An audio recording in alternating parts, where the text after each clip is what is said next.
So, welcome to this video. I'm going to be making this coffee table slash dining table, whatever you want to use it for, with some cool, crazy black legs, some beautiful pine on the left and the right side of the tabletop, and the epoxy seeping through the middle. Had some struggles with this one, but this is how we did it. So, I made it out of one pine slab that my friend Byron gave to me. I cut that slab into 4 mini pieces, glued them all together, put the epoxy in the middle, made the legs up. Get straight into the video, make sure you stick around to the end. I'm gonna build an incredible coffee table with just this one pine pillar here. So then I grabbed the piece out of the garage and got ready to cut 4 30mm slabs out of the large piece. So this piece of wood here is much thicker than the blade. So let's try and figure out how we're gonna do it. So what I did is I set the table fence 30mm from the blade and tried my best to cut through it, and surprisingly, it actually worked. I then flipped the piece and cut it again. And since the table blade was just not high enough, you can see here I had to make a few cuts just for one of the 30mm slabs. And even then I couldn't get through the whole material, so in the next scene I'm going to use a hammer and a chisel to finish the job. There was like 1mm of material connecting the 30mm slab from the whole piece. Okay, so this here is what we're looking at. Alright, so I finished up the first piece I was going to abstract from the large piece. The second one was easier because I had the knowledge from the first on how to cut it.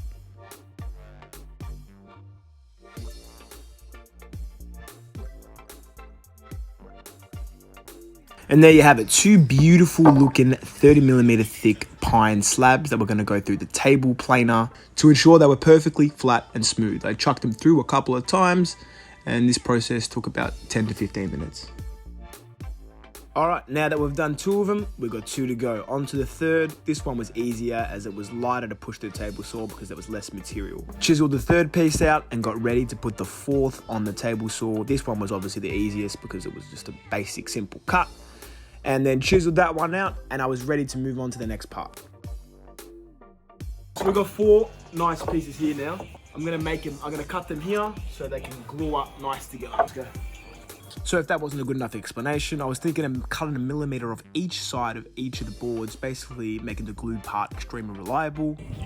And now when I put them together, there's much less gaps. So this part here may not look important, but it is vital for keeping the table together and the slabs glue strong. As said at the start of the video, I'm going to have 2 of the slabs on one side and 2 of the other slabs on the other side and have epoxy in the middle. So I was getting ready to glue up both of these slabs together. I put a little hole in 3 of the spots, each of the slabs. Looks like a little biscuit, but not the ones you can eat. And then smother everything in glue and clamp it all together. I did this for what was going to be the left side of the table and the right side of the table. So now what we have is 2 perfectly glued together slabs on the left side and one on the right side. All I had to do now was make it perfectly flat by chucking it through the planer like 40 times.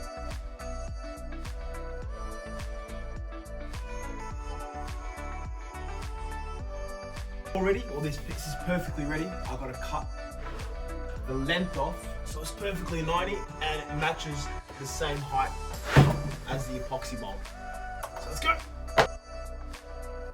So first I cut the left side perfectly, the right side perfectly,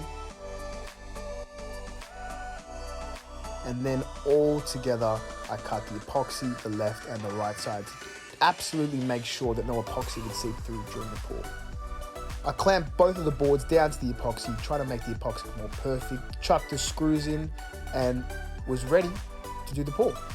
Look at this, finally a perfect setup epoxy mold.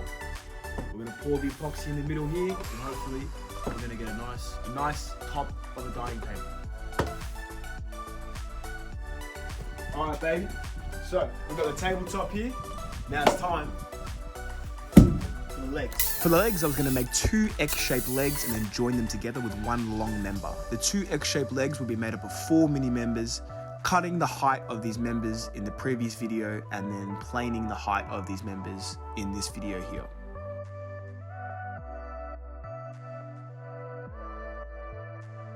Okay, so it's time to actually cut the 4 members out of the slab I just planed and then take some material off them. essentially planing all the 4 faces with the table saw just to save some time. Now these 4 members, we're going to have some angles on them. So I tried out a few angles, came up I think with 30 degrees, and I used the 30 degrees for all 4 members. Once they were all the same height, I made some marks, calculating how I was going to make some X-shaped legs. It was actually kind of hard to calculate, but I figured it out and put the table saw half the height of the thickness of one of the members to glue them together.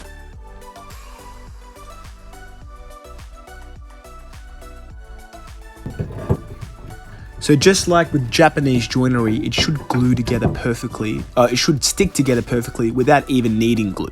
So I tried that out and look at that. It actually worked out.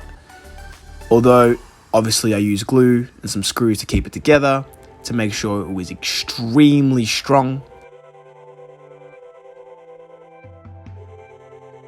We just gotta cut the member that joins the legs of the legs.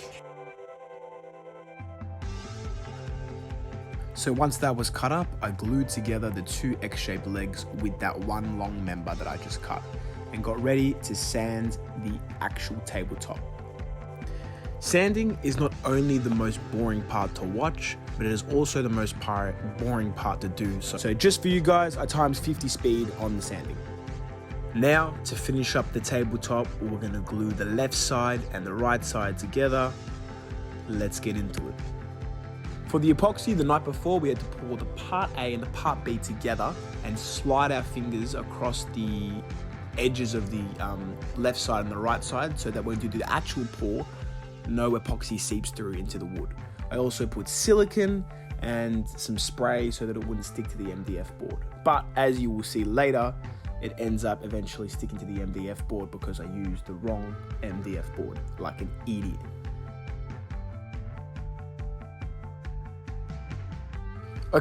Okay, so onto the actual pour. We had to pour part A and part B. I think we poured 400 millimeters of part A and 400 millimeters of part B. We had to do this 3 times because we didn't have a big enough cup. I didn't calculate how much epoxy we would really use, and this ended up costing me like $150 worth of just epoxy. But it was all part of the learning experience, and it was just motivation for us to perfect the epoxy. So once the first cup was poured in nice, we had to mix it, heat it, and pour it in. Then we'd run the flamethrower over it and repeat this process 2 more times.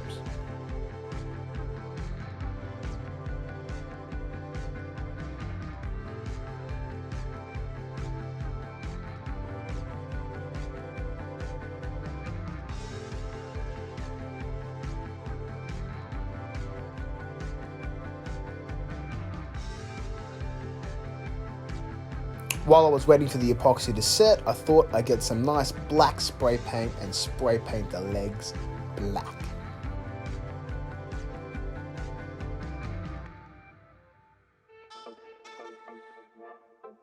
Okay, so good morning, it's the next day, and it wasn't the best start of the day because mistake number 1, realizing I used the wrong MDF board and the epoxy stuck to the MDF board. And I had to use whatever this monstrosity engineering is to get the MDF off the epoxy. So even after all that, the MDF didn't really come off, so I had to slowly sand it off and ensure that I didn't scratch any of the epoxy. Although after hours and hours of sanding, it eventually turned out this is times 70 sanding speed. I slowly sanded it with the 40 grit, then the 80, the 120, the 240, the 400, the 800, the 1200, 1500, 2000, and finish it off with the 3000 to make sure the epoxy was super clear.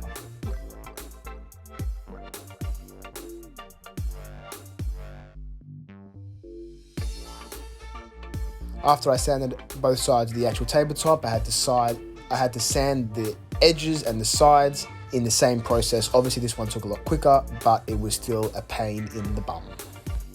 Now this moment I've been waiting for a while. I was actually going to put the beeswax on the epoxy, making the clearness come out, and also sand the actual board one more time and put the varnish on there. Turns out really well. I'm excited to show you.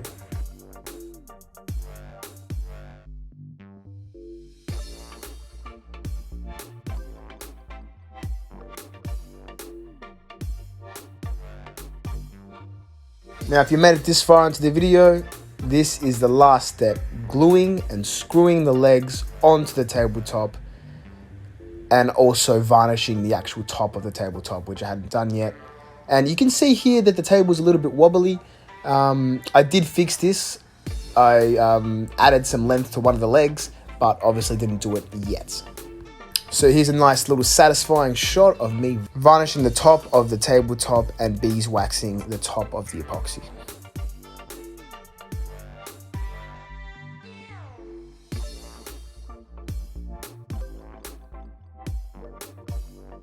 Alright, so I take her into the studio and look at this beautiful piece I've made. So proud of this, off that one slab and a little bit of epoxy. Super proud of it. Love the way the wood turned out. I'm sure it's going to sell. And thank you so much for watching. Please subscribe to my channel, like the video, comment on the video. Tell me what you liked about the video, what you didn't like about the video, and I will see you in the next one. Thanks heaps, guys and girls. Ciao. Thanks heaps for watching that, guys and girls, and they and thems, or whatever you want to. What the hell? Appreciate you if you've come this far into the video. I've got so many more videos coming out, so many cool designs coming out. Check out my channel. I've got this video and this video and that video. Thanks for watching, and see you in the next one.